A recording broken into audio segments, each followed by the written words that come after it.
Good morning mayam. Ngasi vlog sa kitang sangba namage thagalagena paneer thongba vlog oina namjare. Ado ngasi paneer se ngarang dukan lakpada kitchen kan kolojera kone local paneer done tin da han video nate ko. Local paneer ne do smaina hana yang thum kitang ga tolaga takok jare. Jana yamna kasna tab kabu tak thoe smaina. Aduga aina haptose paneer thongba alu khamen simbi aduga yenamna sok tawbene atai ikem haproi moga te patra hapsarani adu si thao se kitang phajadri jaina paneer taw gi ni ko paneer taw gi thao gi ne aduga sina yenam jai sok yenam major do into ai passport kitang hapre ko do ai video se number tamnya vlog sen ti tawna tamina heta kaw ena moba do passport kitang hapaga ai ham na sok toraga yenam am thadari ni ko yenam na ko bise yenam na ko bise smaina phachana kra munjala ko matam dai jira khatang hapchere jira deki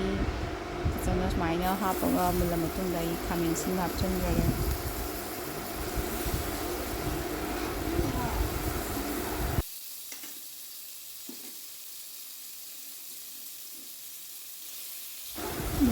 mo alu kita ngamung hapchen jare alu se yam na di happe ko do alu khara happe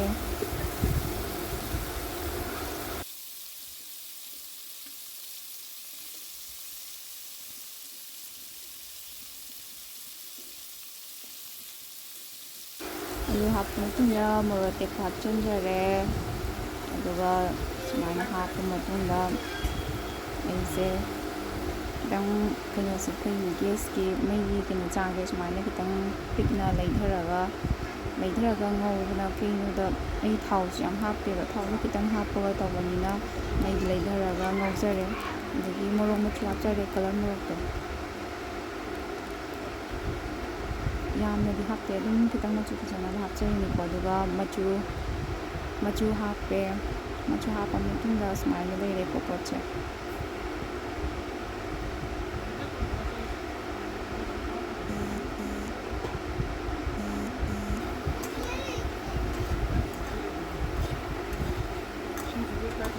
hꯧꯖꯤꯛ ꯃꯈꯨꯝ ꯍꯥꯡꯕ ꯃꯇꯨꯡꯗ ꯁꯨꯃꯥꯏꯅ ꯐꯖꯅ ꯃꯨꯜꯂꯒ ꯂꯩꯔꯝꯃꯦ ꯀꯣ ꯃꯨꯟꯕꯥꯗꯤ ꯐꯖꯅ ꯀꯩꯅꯣ ꯇꯧ ꯂꯩꯔꯝꯃꯦ ꯑꯩ ꯊꯥꯎꯁꯦ ꯌꯥꯝ ꯍꯥꯞꯇꯦꯀꯣ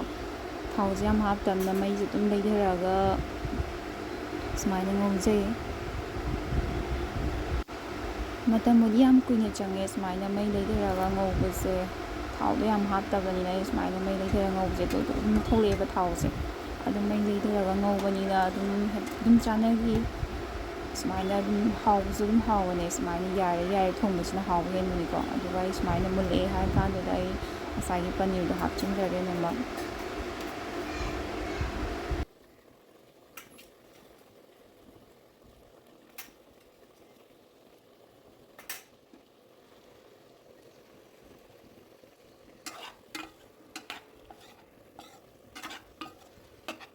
paneer do ne hapchala matung dai smaina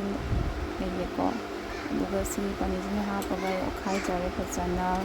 kari nei munnaba masala mayam do ne ma phachana munnaba okhai jare kum sanjare aduga nakan dai chak su thongi ko chak su smaina yare thongbane